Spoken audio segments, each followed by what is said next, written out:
So, hi everyone, and welcome to today's webinar.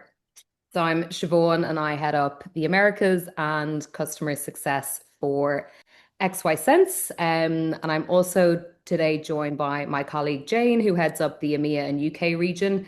And also, we have a special guest, Karel from Sandoz, who is a technology and data lead. So we're going to be hearing from Jane and Karel later today. But what we're going to focus talking on today is our workplace utilization index and actually unpacking the latest global workplace and utilization trends. So we're going to jump in and get started. So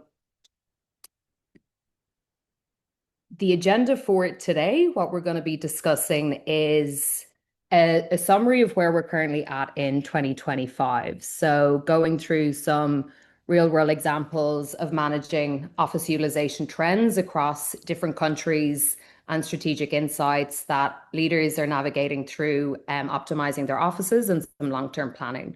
And then we'll also have some questions, time for questions and answers at the end, hopefully, as well. So do feel free to put in any questions that you have as you go through the session today. So jumping into our workplace utilization index, and just to give you a little bit of a background as to the data points that we do have and where we're actually getting this data from. So we actually have a number of sensors across the world, so in 27 different countries. We're actually collating about 200 billion data points from all those sensors from 55,000 office spaces. So that's quite a lot of data that we're collecting. So what we do is every twice a year, we're collating all this data into a report that's actually making it super helpful for workplace leaders, also some of our customers to benchmark data from what they're actually seeing in their own offices to what the global trends that we are seeing across the world. So that's where our utilization index comes from and the data. It's obviously all being collected from the sensor data across the world. The jumping just to our next slide, we just have a quick QR code in here. If you do want to download the report, you can use that QR code as well to download that. We're going to go through a very quick overview of some of the key insights that we're seeing across the world today, but would highly encourage, if you haven't already, to have a look at that index, and it's got a lot more granular data in it as well that highly encourage you to go in and have a look through as well. So let's start jumping into the more interesting stuff of the actual data versus the context of what we're all doing here today. So we always look at the graph of how we're tracking utilization all over the world, since we've been gathering enough data to look at these kind of global trends. So we can see over the last few years, and sometimes I look at these and it's a reminder of words I have forgotten from our COVID era of the different variants. We just add those in for context over the years. We've actually been using this graph for quite a while and adding to it. But we can see kind of the pre-COVID levels of utilization that we were seeing kind of just above that 60% range. And now looking where we're seeing our office utilization averaging around 40% in Q1 2025. So really seeing that kind of stabilization in the last few quarters. Obviously take out the holiday periods there, but that 40% seems to be around what we're seeing stabilize. Around it's looking at 2/3 of where we're at pre-COVID. So it's definitely the new normal, as people are calling it. But good to just take this into consideration when we're trying to see, has there been a substantial shift? Is everything going to go back to where it was prior? It really is not looking that way from the data that we are capturing. We have seen this obviously go up a little bit. If you can look at the, say, last year compared to this year, we are seeing increases. So it's about a 9 percentage point increase year on year, but we're seeing stabilization then in the quarters that come through. So we'll dive in a little bit deeper from just overall global utilization and actually start looking at our regions. So you do see quite a difference in the regions when you're looking at this data, Again, lots of colors on this chart, but we're showing here the different quarters. So we've got the last 5 quarters, and we can look at kind of comparing quarter to quarter year on year to see if we are seeing those increases across the mark. North America has been the slowest for any utilization and showing the lowest utilization across the world.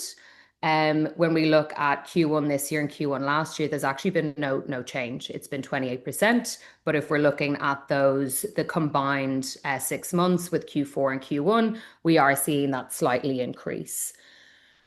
Looking at APAC, we have the biggest actually growth year on year for APAC, and we've actually seen a 39% increase through the APAC region. And then the standout, which has been consistent, has been the UK. So seeing Q1 of this year hitting above 50%.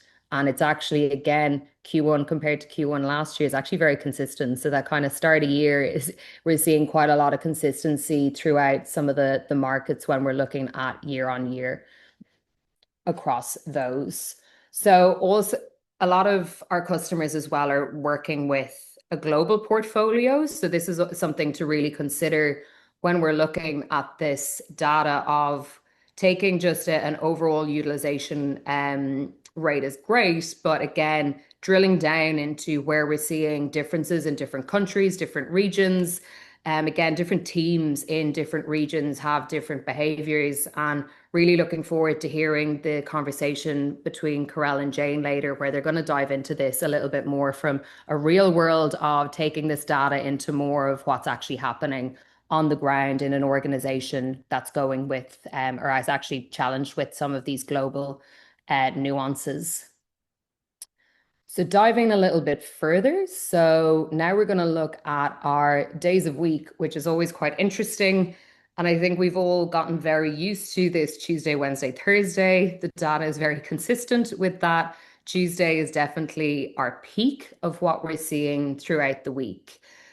Monday has had the biggest growth year on year, which is quite interesting. And I think has been a lot more pressures to get higher utilization into the office spaces.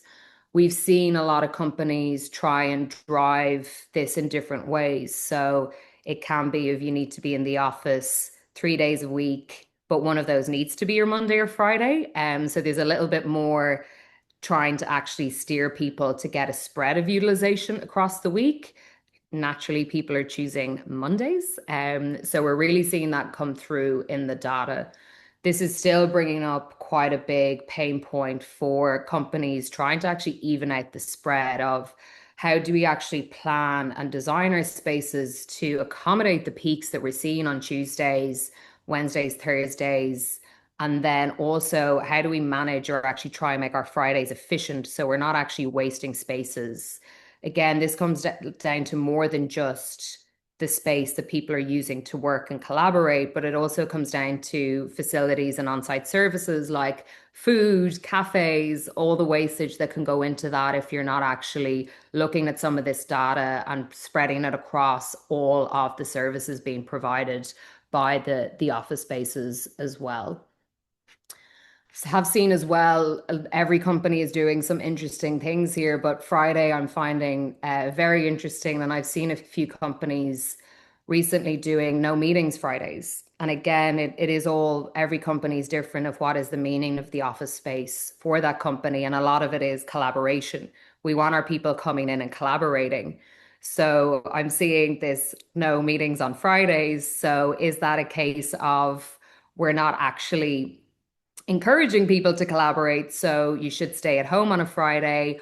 Or is it a case of, okay, our answer to this is don't come in on Friday, stay at home? So again, the full extent to the Friday, it's still quite a big challenge to solve.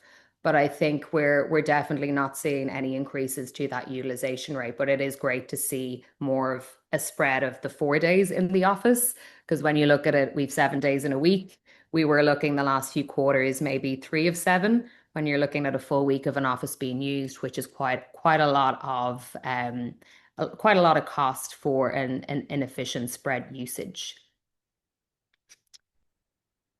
going a little bit further into detail, this is the stuff I get really interested in. So looking at, okay, our overall utilization, we look at, okay, the trends of day of week, we can look quarter on quarter, as well, and regionally. Now actually looking at when people are in, what spaces are they actually using? So desks has been something we've brought up in all of our workplace utilization indexes. Some of the what we're seeing in terms of the utilization rates have changed. We actually have seen the utilization of work points increase over the last while, but I think it is quite an interesting topic again of that, again, the function of the workplace. Are we wanting our staff to come in and do focus work in our office, or are we wanting them to come in and collaborate? And I think what we're seeing through this data is we're looking at, okay, the spaces people are using when they're coming in, and we're seeing 25% of desks not being used at all. So it's quite interesting of looking at that of, okay, that's if you look at some organizations that might have multiple floors, that could be a full floor of desks that you could potentially right size, either repurpose or be saving costs on. But I like looking at this and actually trying to look at the personas of the work types that are being done. And we're seeing quite a lot of the percentages here, kind of less than 3 hours. So again, when we're designing space, it's looking at, okay, if that's the type of work people are doing, again, with the sensor data for someone who has sensors installed, they can look and see, okay, the patterns over time of day. Are we seeing maybe an hour here, an hour later on in the day? So it is more that touchdown style work that someone's doing. And is our actually space providing the right type of work points that actually cater for that type of work? Or are we actually over designing spaces? Like, I think when we talk about work points, there's quite a varying degree of what I've seen in different workplaces of your standard ergonomic desk, maybe, which is sit stand with a very good ergonomic chair with a huge monitor, charging stations, all the things you need. But is that actually the right type of working environment for someone who's sitting at that desk for only an hour in between meetings?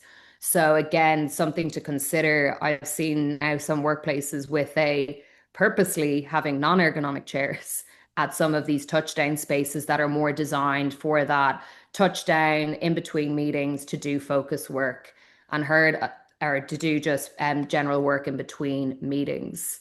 And also seeing a lot more of, well, behavior types and cultures of, well, if you're going for a meeting, take all your belongings with you. Do not be occupying a chair. A lot of companies have right-sized now, and actually space is becoming in short supply as well.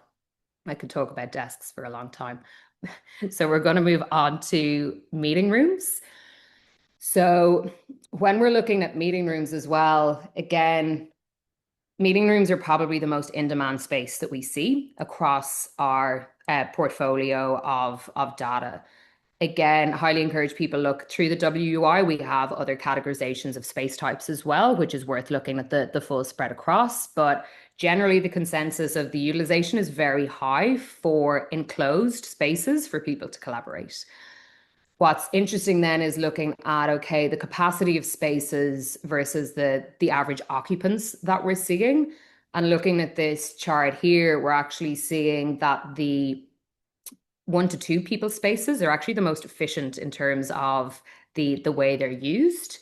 And then we're seeing a lot of, and I'm sure most people can testify to this, they've walked around an office space and seen very large meeting rooms with only maybe a handful of people in it, or they're being very, very low utilized to what the actual space it's been designed to actually hold. So this is always quite interesting. And then looking at this at another lens, like I quite like again, the passive nature of sensors. It's take away the design of the space that we think people might use or the amount of occupants that might go in there, and actually look at what is actually happening in space, regardless of the size. So we can actually track meetings with the number of people in the meetings, so without actually taking into account the space, which is quite interesting here to see 4 to 6 person meetings actually accounts for 40% of the meetings that we're seeing. So more of those 4 to 6 people meeting rooms. Again, there is quite a large portion of one person meeting room or one person meetings. So again, having enough space is for someone to jump in, to jump on a call, which they're attending by themselves virtually, or having a phone call, or just that private place to have a conversation or a meeting. Very high in demand. And also seeing a lot of companies struggling with, okay, they're putting in some of these spaces, but again, employee experience, we're trying to match with productivity of if someone is taking maybe 5 minutes to find one of those spaces before a meeting room, that's actually adding some resistance. So we're seeing a lot more use cases for using live availability of space for a wayfinding. So when someone does have a meeting, they can actually look or reference a dashboard to see what's actually currently available. Really popular for non-bookable spaces as well, for people to be able to see where they can actually jump in and find some space where they can actually get to their meeting on time and not be late. I've been in many office spaces where I've even had to take calls and I cannot find these spaces to take a quick call, which is not always ideal. And I'm sure a lot of people can probably resonate with that as well. So that's the highlight of the utilization index that we have so far. Again, encourage people to download the workplace utilization index, have a read through that. We love going through it. Most of the team at XY are very familiar with it as well, with how our customers use it for benchmarking. We actually get a lot of questions from customers, not customers, about it. So would highly encourage you to get in touch with the team as well if you have any questions on the data as well. And with that, I'm really excited to hand over to Jane and Karel to actually give us, they're going to run through some of the real world examples. And it's great us looking at the data, but let's actually hear some of the real world war stories of going through this data and what it means actually at a global level for an organization. So handing over to you, Jane and Karel. Thank you, Shivaun. And definitely the WY report does have a lot of insights. And certainly I know for people such as Karel and I, we do love sort of geeking out and diving into that. So on that note, we are thrilled to join you all today. So just in case you missed at the beginning, my name is Jane Watson and I'm the head of the UK and EMEA region for XY Sense. And I'm thrilled to be joined by Karel, who is the technology and data lead at Sandoz. So I've had the pleasure of working closely with Karel over the last couple of years. And we've had a lot of long conversations where we've certainly gone over our scheduled meeting time, really diving into some of the strategies and challenges and nuances that come from workplace and data. So Karel, I might hand over to you just to set the scene with, are you able to briefly describe your current role and the career you've had at Sandoz? Thank you, Jane, and thank you, Shivaun. Happy to be here. So I'm with Sandoz and Novartis something like 5 years. I had the fortunate, the luck of actually starting at Novartis, understanding the Novartis landscape, and then had the opportunity to get my new role, which I have been for over 2 years, which is the data and technology lead for Sandoz, particularly for real estate, workplace, and mobility. So I am in the leadership team, being in charge of most of the technologies and the data integrations, what we do, trying to make a roadmap which makes sense, which is simplified and easy to understand. And it was a real blessing from Sandoz to spin off and having this opportunity to do it again with all the lesson learned what we got from the Novartis, because there are multiple ways how to approach this. One of the things is if you don't know what you are looking for, you might somehow find yourself listening to all of the suppliers and what they can do for you. But I think that the key issue is if you don't define your use cases, if you don't know what you are measuring and why you are measuring it, and what is supposed to be the added value, it's super easy to get lost in it and find not working solutions together. So this has been my experience so far. I'm super lucky and happy for having the opportunity to working with XY Sense. I do consider your solution as the next generation. People in the industry might understand what is the difference between measuring devices when people have phones and laptops on them, and there is some network solution which can work if it's set up correctly. But it's important to understand the limitations of technology when you have a sensor which updates once per minute or 30 seconds, or is battery powered, and it does needs to have some sort of maintenance you haven't thought of. Use cases are super important to define what you are trying to do. Yeah. I think definitely sort of choosing the right horse for the course is something that we'll dive into and have a look at. And we've had a lot of conversations on that, Karel. I might just start though, like from a global context, there's definitely been a key theme from the session and the data Shivaun presented, that there's differences between managing spaces across different regions. And that not only goes to, propensity on return to work, size of buildings and spaces, but it's also very much like cultures and the operational context of a business. So Sandoz has really evolved in splitting out from Novartis, and you do have very much a global footprint. So how have you adapted with setting up a new company and therefore the right workplace identity and office design across multiple continents with very different work cultures and purposes? Exactly. And I think it all starts with the questions of every occupancy planner, uh, how much space we need. This would Mm-hmm. be on top of any mind of any side head. What is the right amount of space? Mm-hmm. And this is a very challenging question because usually your data to start with is not that great. I think that after COVID, post-pandemic, headcount is not necessarily a great source of indication how many people will actually come to the office, or they are regular occupants within your space.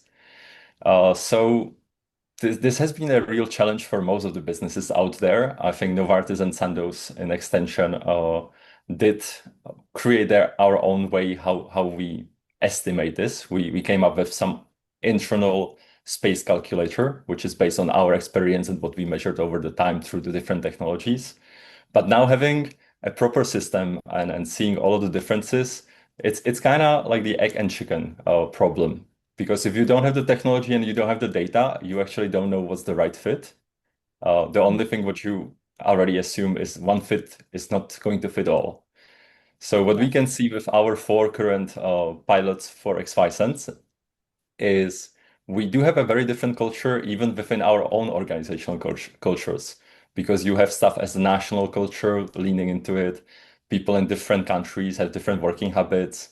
They definitely spend different time in the office. Our start hour in Basel might be very different from Hyderabad, and the same can be said for where the last person takes a meeting. So the office opening hours are completely different across our portfolio. And I think this is a very eye-opening data, because now we don't need to assume, we can measure and we can actually adjust. So Mm-hmm. as I see the power of XY Sense, I don't think this is a tool where you necessarily need to have it in every single office. Maybe your use case can be that. XY Sense can be great for workplace experience, but I think that's another topic on its own. So if I am talking only about occupancy planning and the right sizing, um, you should have at least some idea that your regions are going to act very differently. So it would not be a bad practice to do something what we did and try to have at least this sort of level of data in every single of your region. But you need to take your data insights and be able to copy them and apply them in the offices around that region, because that is where the power of the data is. We all can be data rich, but insight poor. The goal is to actually take this into actionable data and provide a better experience for our associates, and do introduce savings by actually right sizing our offices. This is what we have been trying to do. Yeah. I definitely love the conversations with you where we are comparing and looking at different workplace behaviors across regions. And meeting rooms is certainly one that does pop up with the length of a meeting, quite different in Switzerland to say, Japan, where there's a very different culture. And also to the number of people. So we certainly do see that as well in India, where you do have a large site, but increased participants. So a lot of human psychology also goes into this space design and this data, which I do think as well, it does broach on that place of what is the right type of measurement and standard and setup for your different needs and your use cases. Are you able to talk through a bit in terms of how you've chosen what technology suit the need in a particular region or for a use case versus, and all of that layers up to how are you making sure that you're getting a good ROI, which I always think of the ROI, it's not only the return on the investment, but it's also the return on the insight that you're getting. Yeah. So when you're mentioning return on investment, I do need to mention one more topic, and that's what happens when you invest in a poor solution or that solution is not completely end-to-end thought through. Uh, Imagine that you are actually employing a solution which doesn't necessarily measure people, but measures devices or use on a different measure. But this is not something necessary what the person who will interpret the data necessarily thinks of. So not all technical people are occupancy planners and vice versa. And without this knowledge of actually understanding what you are doing and what you are not measuring, you are setting yourself a little bit for a fight when you will have mistrust in the data, which is very common in my field. If we would have collected data for a site, but the site head doesn't believe that this is the actual data, and you would need to start comparing with different solution and trying to explain why this data is actually accurate.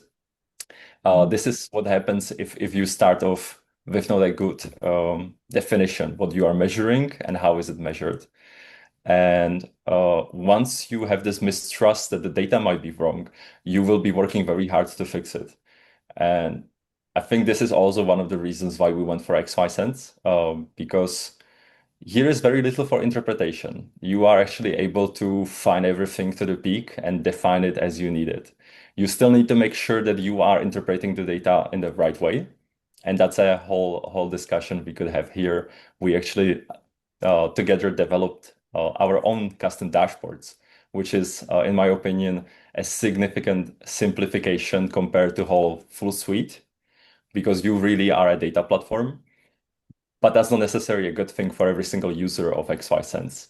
Not every single user does have the insights to understand your data and digest it in the proper way. So for me, the key strength what needs to be done, it's to always be able to interpret the data to the right audience and make sure that we all have the same definitions, preferably if definitions are written within the dashboards and there is very little for interpretation. Then you are actually able to have that trust in the stakeholders to push through your projects. And the more aspects you can take of this, if you can employ, for example, an office, it shouldn't be only as a case study for you to use for the other offices. You should reshuffle your space, because when you install solution like XY Sense and you now have access to the heat map, and you know that quarter of your spaces are never used, or the meeting rooms could be half the size and we would still be okay. You have a real opportunity to start reshuffling the space and improving the experience of the local population. But that is something which is also challenging because the project has ended.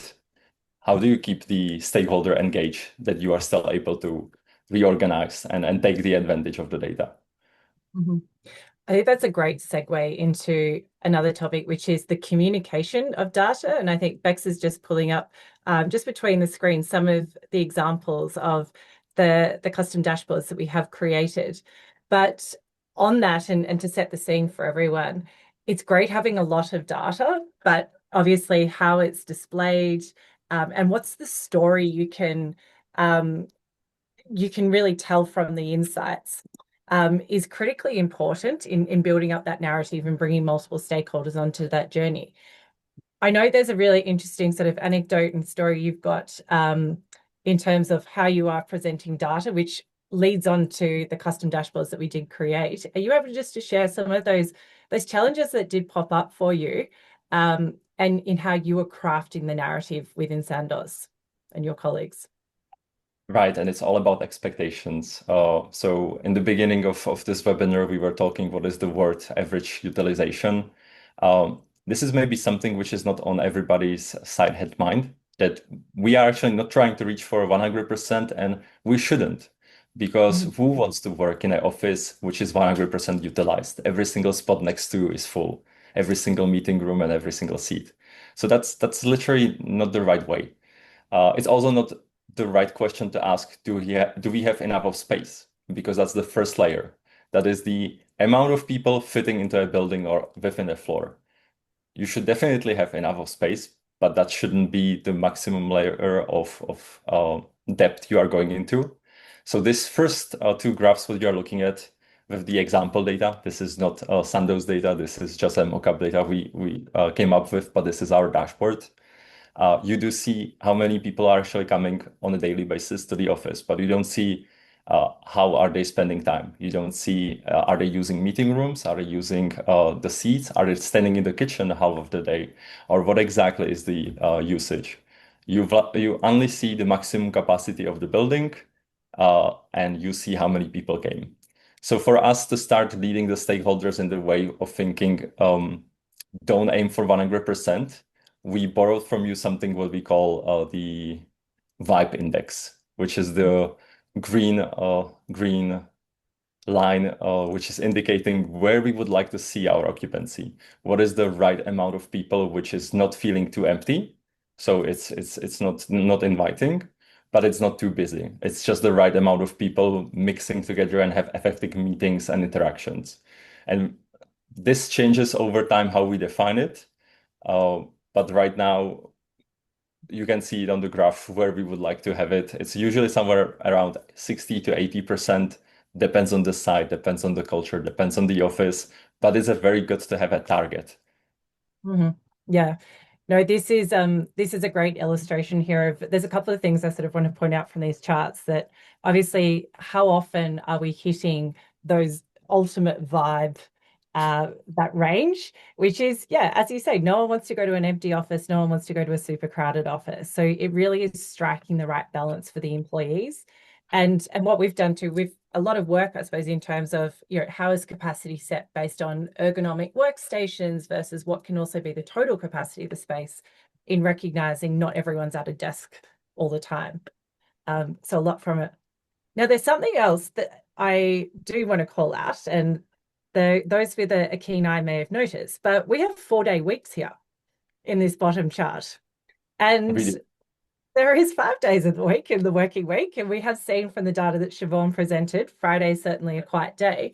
Do you want to just talk through some of the rationale and the thought process of how we chose to exclude Friday from a lot of our summary data and reporting data in terms of and using that to shape the workplace strategy? Mhm.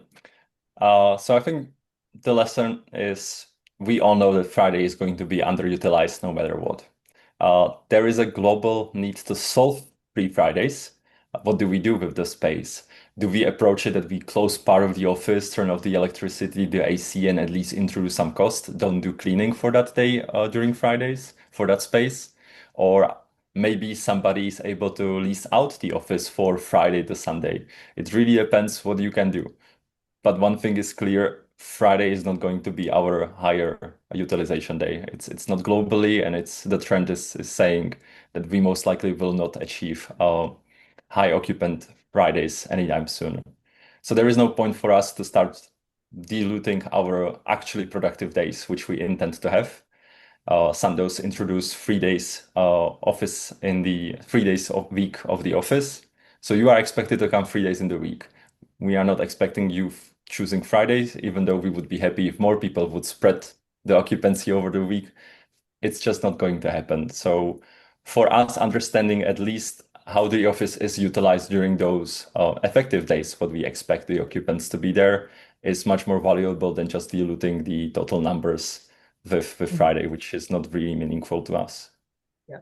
It's a great example of where do you choose to optimize, which it's kind of similar back to the points of where do you choose to optimize in terms of your technology spend and your deployments, but how are you actually going to have that real impact in what you're seeking to achieve and solve for? And yeah, certainly Fridays, it's not going to have the greatest impact within a workplace strategy, as we all know. The other thing too, and this will also show up in some of the others, there's a big difference between peaks and averages. And I always find that an interesting place to go on as well, particularly when you're talking with workplace leaders around what they're seeking to do and achieve.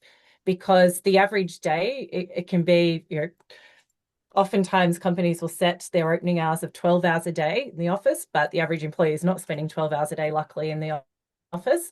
It is in a shorter time period. There's obviously different peaks and troughs with lunch times and people coming in or leaving at different days. And so when you're optimizing for that peak and that maximum capacity, it can also look quite different to some of the averages. Is this something that you also bring into your conversations on a regular basis of, are we looking at the peak data? Are we looking at the average data? When is the right data source for the conversation that you're having, and what plays out there? Yeah, and I think this is very interesting topic as well because at the very beginning of the journey, when you talk about what is the office capacity, this is kind of hard questions how you as an organization define it because you would have multiple maximum capacities.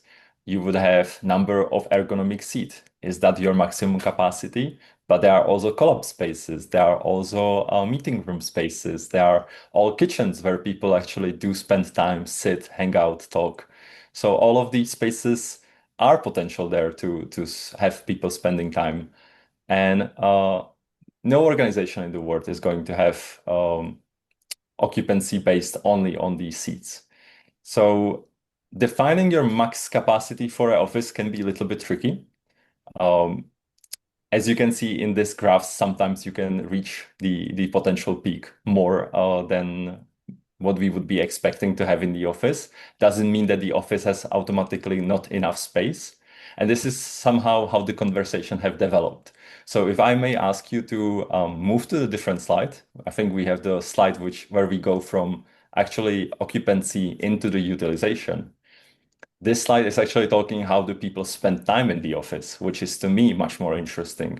I don't care if there is 200 people and the office is 180 capacity, unless that is already the health and safety limit. But let's say in this case, it's not, it's just the ergonomic seats. Doesn't mean all of the seats have been utilized. Are we reaching the lack of space for it, some type of space, lack of units?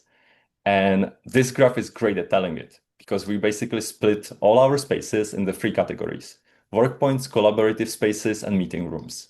And not only I can see how much on average those spaces are used, but I also know how often they peak to the maximum capacity. Mm-hmm. And this gives you just a more layer of understanding how is the space used. Mm-hmm.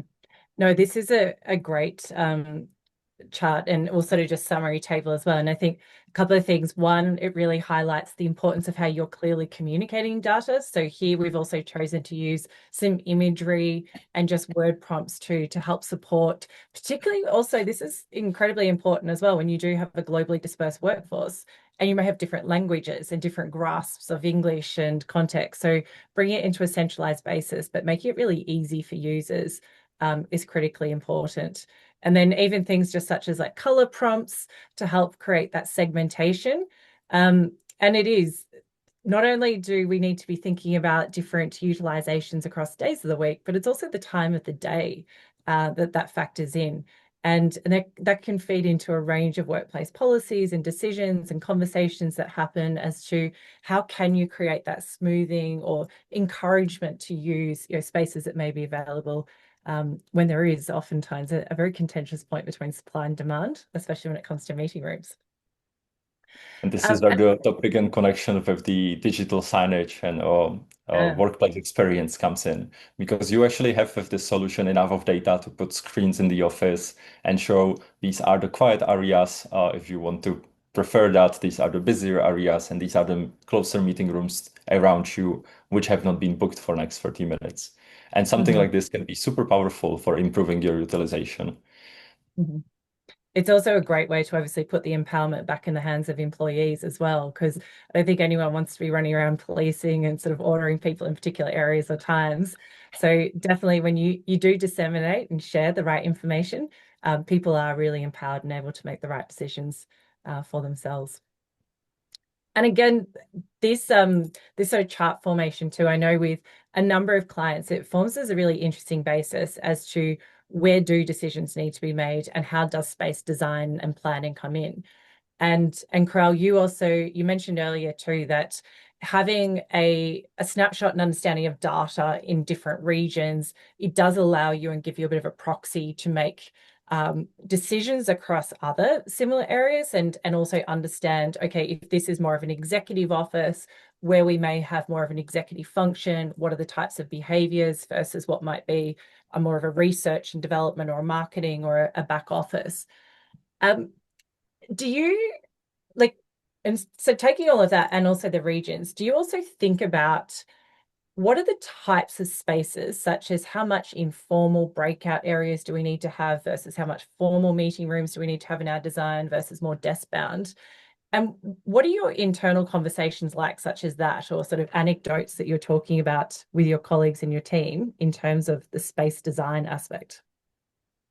Right. So we really only started from our space calculator, which will be some very complicated Excel with ratios, how many people and cups you should have, what ratios of type of spaces, or what additional supporting amenities you might need with some threshold of headcount. Uh, and right now we are at this stage that we do have enough data of doing it right sizing. We could be able to just look at our meeting rooms, set this is our most average meeting. So we do need to represent this type of meeting room size in the new offices what we want to build. Uh, and that is the conversation which now everybody kind of is having in the industry, I believe, because for the first time we do have this data to do something with it, but now you need to do all of that organizational change. How do we start doing it? Or how do we start changing the behavior of our associates? For example, if our office is reaching the capacity, but if we actually look at the data and you see the work points are almost never utilized fully and we always have a gap, how come that it feels that you cannot find a desk? And then you will find out the human psychology and the behavior. Maybe somebody is leaving their laptop on their desk if they are going to the meeting rooms. So for the sensor, this space might be appearing empty, but in reality, nobody is going to sit there. And now the question is this for your organization input for getting more space, or is this for your organization more of an input? Let's re-educate our associates how the space should be used so we can really get the best value out of it. And I think it all starts with these type of conversations, and it's going to be completely different for the type of organization you are. If we have one of our biggest offices, maybe that's a problem we will never need to address there because there is just simply enough of space for everybody not to be that efficient. But if we are trying to get the most out of the value, or we know we are not interested in reallocating to a bigger space right now because this is just a project we finish and we want to stay in this space, how can we optimize? Yeah. It does remind me as well of sometimes you're reminding back to clients and customers in conversations that empty space is not always a bad thing.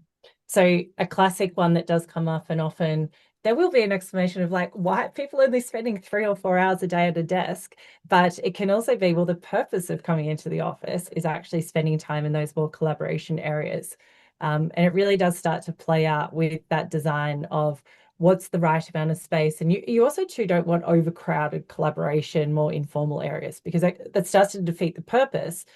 And it also starts to impact, the culture and the feel of the space that people are coming into. So that could be an entire another webinar we could talk about though.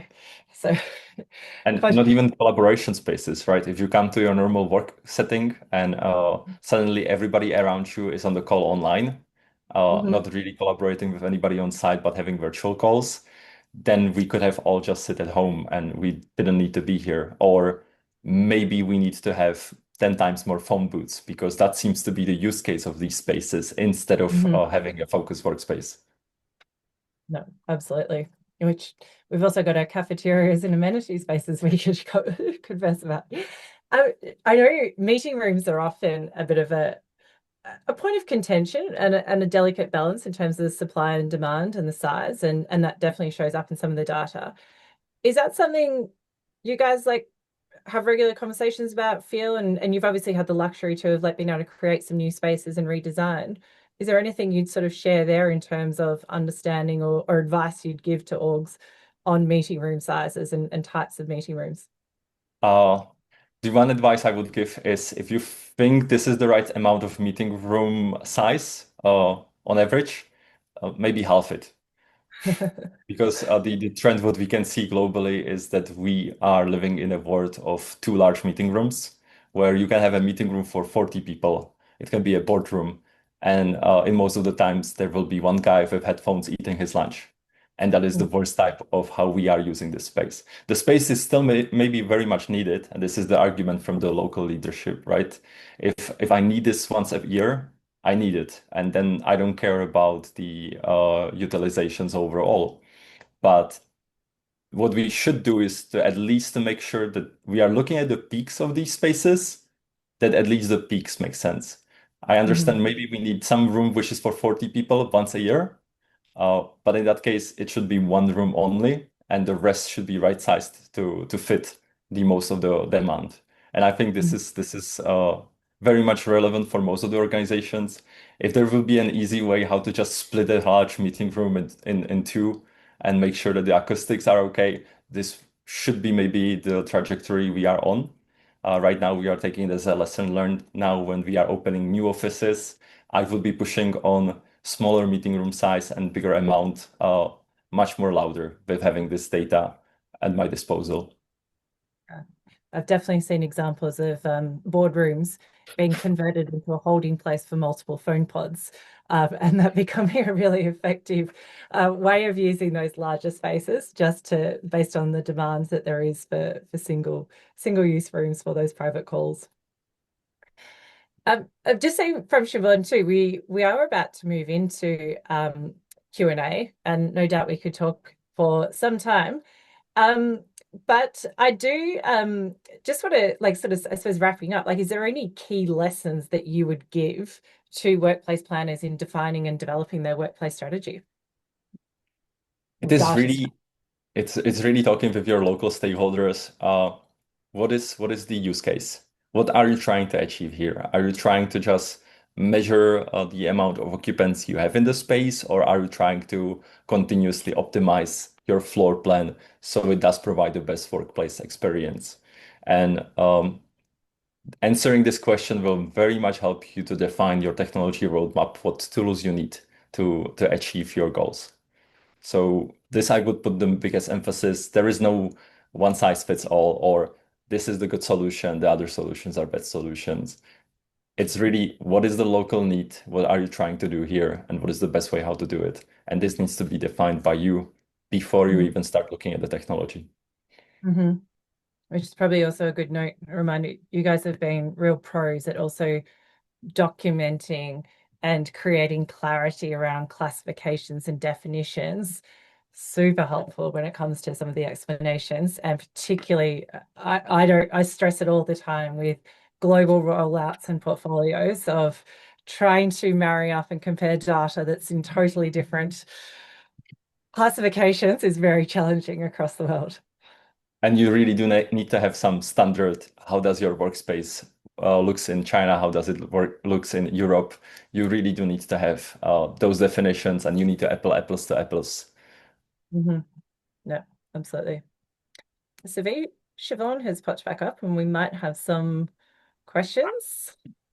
Awesome. The that was a great conversation to hear, and I love, Karel, how you started with use cases are so important. I think it's so many companies miss that they jump straight into everyone's doing sensors and has data. We need to jump in and do it, but it is really defining your use cases. And like I always say, if pick the technologies that is going to actually fulfill your use cases in 5 years as well. That like the strategies do evolve. So love hearing when everyone is actually focused on the use cases, because it makes it so much easier to help accomplish them.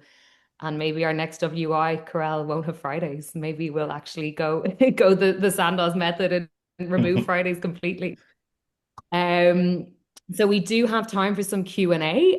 So I see there's some popping through here. It's also great to see so many people attending webinars live. We've nailed, I think, the time zones for getting so many live attendees, which is awesome. So I'm going to start with Karel. What do you think the key mistakes are that workplace teams make when it comes to implementing an occupancy management and workplace insights strategy?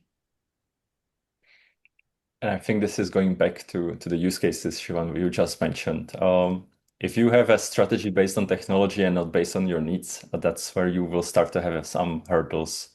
It also doesn't help if you have unrealistic expectation what the technology can bring you and what sort of expertise you can get externally. For defining the strategy and defining what you want to do, I believe it's very, very important to have strong internal team to know what's the vision, what is the trajectory we are at, and what makes sense, what is the right fit for our organization. Yeah. Awesome. We have another one for you, Karel. What are some of the drivers behind the different operating hours in some of your global offices? Is it commute time, something else, urban versus suburban? Can you repeat the whole question? So, what are the drivers behind the different operating hours for your global offices? So, what's defining what impacts the opening hours? Is it the teams working there, the cultures? So we did this from bottom to top. We do have pretty much accessible office for a longer period that would be necessary our operating hours. And this would be a very good case, Jane, and I see that you already are nodding for Hyderabad. None of us, for example, was expecting that our Hyderabad opening hours, how much time people spend there, and what is the first person coming hour, and what is the last person leaving hour, would be that different that, for example, what we see in Basel or in Prague. So this, I think, is just better to give your associates option to come to the office and to use it as they would like to use it, and then give them the best tools to leverage it as best they can. So we are not really restricting access in only business hours. We would basically just prolong the opening hours of the local office if we see that's what the local population prefers. Awesome. And there's a follow-up question to that, which ties in nicely of how do you actually dynamically then react when it comes to cleaning and HVAC schedules around that kind of open policy? Very good question. So I think some of the part is still old-fashioned FM locally and doing it with the local needs. Um, the more exciting future way how to do it is dynamic cleaning, which is a very much interesting topic, which works hands in hands with XY Sense. But this requires some more change management because it's not only about having the data, but now you need to have partners which are able to work with you flexibly. And this is what we are also trying to do. But I think the entire world is now in this transition. How do you do dynamic cleaning? Because having the data is one thing, but how do you communicate this effectively? For example, if you have heat maps from your 1 day scenario, and let's say it's 12 o'clock, and you are able to already determine, well, those meeting rooms have been heavily utilized, those other ones have been utilized not at all. Um, can you just go and prioritize those meeting rooms to clean first? It's kind of like a first step. That's not the 2.0 solution, but you already have some insight. How can you focus your time and your work to the most needed spaces to be just more productive? So something like a cleaning dashboard with maybe areas of heavily utilized versus lightly utilized and giving this to your FM team can be a super powerful tool. Awesome. And I've got one more question, which is awesome. And it's something that it actually comes up quite a lot with, say, some of our users of the system. But what approach do you take in actually getting as a real estate team working and getting the insights and data reports, and how are you reporting it to leadership? I know we've some users we work with and they say if I might not get maybe 20 minutes of time with the leadership, so I struggle to find out what to actually report to them. So what's your experience been with that? And I think this is the biggest struggle, right? If you are now implementing a solution which can give you all the answers, how can I communicate the data as clearly and effectively to the leadership so those actions, those data can be turned into actionable changes? And this has been a journey as well. Originally, I thought it would be great to give access to XY Sense data to as many people as possible because I really much like the innovations coming from bottom to up. So if you are an occupancy planner in one of our sites, I would love for you to have the access to this. And I would be giving access freely to XY Sense at the very beginning. But then you have that lesson learned. Poor interpretation of the data can hurt you and can hurt the system and the reputation of the data for any future projects. So I quickly found, even if you do training, that doesn't necessarily mean that you are able to control the quality of the interpretation of all of the people having access to your data.